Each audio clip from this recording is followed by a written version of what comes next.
भगवान परशुराम जी के बारे में कई रोचक और प्रेरणादायक कथाएं प्रचलित हैं।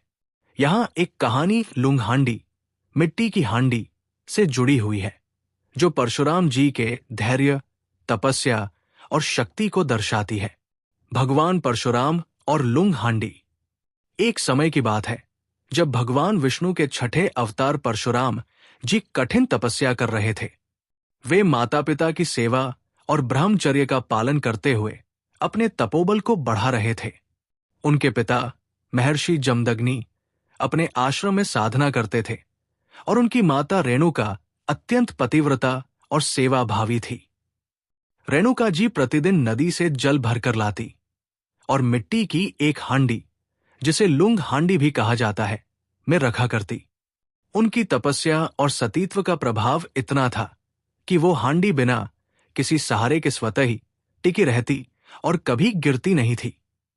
ये आश्चर्यजनक घटना उनके चरित्र की पवित्रता और तप का प्रतीक थी। एक दिन जब रेणुका जी नदी पर जल लेने गई, तो उन्होंने वहां गंधर्वों को जल क्रीड़ा करते देखा। अनजाने में उनका मन एक क्षण के लिए विचलित हो गया। जैसे ही उन्होंने जल भरकर लुंग हांडी को रखा, वो गिर गई और टूट गई।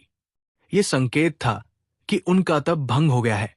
महर्षि जमदग्नि को जब इस घटना का ज्ञान हुआ, तो वे क्रोधित हो गए और अपने पुत्रों को माता का शीश काटने का आदेश दिया।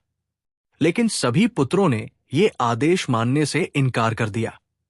अंततः परशुराम जी ने अपने पिता के आदेश का पालन किया और बिना किसी संकोच के माता का शीश काट दिया।